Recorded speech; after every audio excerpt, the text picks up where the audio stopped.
رسول اللہ صلی اللہ علیہ وسلم کا فرمان ہے، بدترین چوری کرنے والا وہ ہے کہ جو نماز میں سے بھی چوری کرے۔ صحابہ کرام نے پوچھا، یا رسول اللہ، نماز میں سے کس طرح چوری کرے گا؟ تو آپ صلی اللہ علیہ وسلم نے فرمایا کہ رکوع اور سجود اچھے طریقے سے نہ کرنا یہ نماز میں چوری کرنے کے مترادف ہے۔ تو گویا کہ نماز میں رکوع اور سجود اطمینان کے ساتھ نہ کرنا یہ نماز میں چوری کرنا۔ جیسے ہم الحمدللہ نماز پڑھتے ہی ہیں تو کامل طریقے سے پڑھنے کی کوشش کریں، جلد بازی یا بھاگنے کی کوشش نہ کریں۔ جب اللہ کے گھر میں آئے گئے ہیں تو پھر ہم اسی طریقے سے نماز پڑھنے کی کوشش کریں جیسے سنت کے مطابق۔ اس میں بے شک نوافل کم پڑھیں، لیکن جتنی نماز فرائض ہے یا واجب ہے یا سنت ہے انہیں اطمینان سے پڑھ لیں۔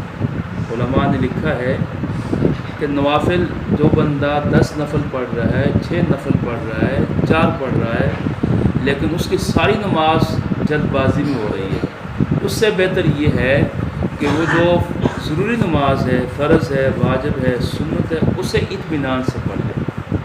زیادہ رکعات مطلوب نہیں ہے، بلکہ اطمینان سے نماز پڑھنا، سنت کے مطابق نماز پڑھنا یہ مطلوب ہے۔ اکثر ہم رکوع کے اندر اپنی انفرادی نماز کے اندر جلد بازی کرتے ہیں، رکوع سے سیدھے کھڑے نہیں ہوتے تو سجدے میں چلے جاتے ہیں۔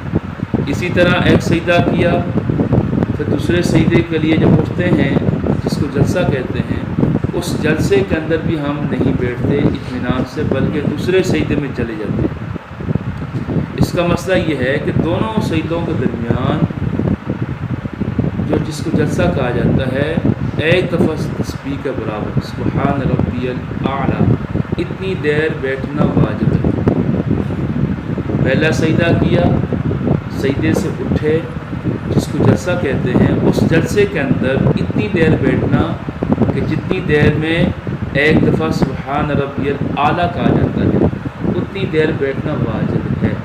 اور جو بندہ سجدے سے اٹھا ہی تھا پھر سجدے میں چلا گیا، اس نے واجب چھوڑ دیا۔ ایسے آدمی پر سجدہ سہو واجب ہے، اگر وہ سجدہ سہو نہیں ادا کرے گا تو نماز میں کبھی رہ جائے گا۔ اس لیے دونوں سجدوں کے درمیان آسان طریقہ یہ ہے کہ وہ دعا پڑھ لیا کرے، اللہم اغفر لی۔ دعا تو کافی لمبی ہے، لیکن ہم اس کو پڑھنے کا اہتمام کریں گے تو درمیان میں جلسہ بھی ہو جائے گا۔ پہلے سجدے سے اٹھے جب ہم بیٹھتے ہیں تو یہ دعا کم از کم پڑھ لیا کریں، اللہم اغفر لی۔ اور اگر اور ٹائم ہے، اللہم اغفر لی وارحمنی واہدنی وارزقنی واجبرنی وارفعنی، اس دعا کا اہتمام کر لیا جائے گا۔ تو یہ اطمینان کے ساتھ دونوں سجدوں کے درمیان جلسہ ہوگا۔ اسی طرح جب رکوع سے اٹھتے ہیں تو قومہ جس کو کہا جاتا ہے، وہ بھی ایک تسبیح کے برابر قومہ کرنا واجب ہے۔ رکوع سے اٹھے تو جتنی دیر میں ایک دفعہ تسبیح پڑھی جاتی ہے سبحان ربی الاعلیٰ، اتنی دیر میں کھڑا ہونا یہ واجب ہے۔ جیسے رکوع سے کھڑے ہوتے ہی جب سجدے میں چلے گئے تو واجب چھوٹ گئے۔ ان مسائل کا ہمیں پتہ بھی ہونا چاہیے اور عمل بھی کرنا چاہیے۔ اطمینان کے ساتھ نماز پڑھیں، 2-4 منٹ اگر زیادہ لگے تو یہ قیمتی بنے ہیں اللہ کے ہاں، اور مسجد کے اندر جتنا وقت گزرے گا اور عبادت میں جتنا وقت گزرے گا انشاءاللہ ہماری یہ نجات کا ذریعہ ہے۔ اور دوسرا مسئلہ جماعت کی نماز چھوڑنے کا ہے۔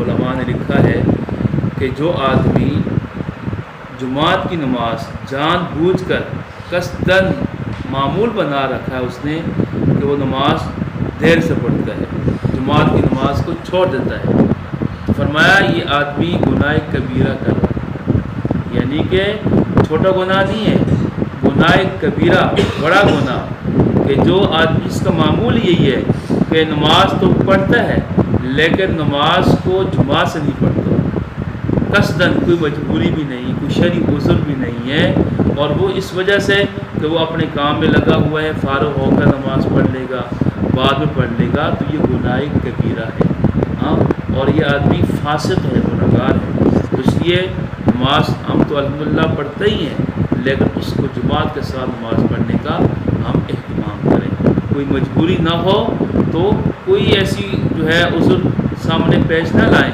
کہ جس سے ہماری نماز جماعت کی نماز رہ جائے۔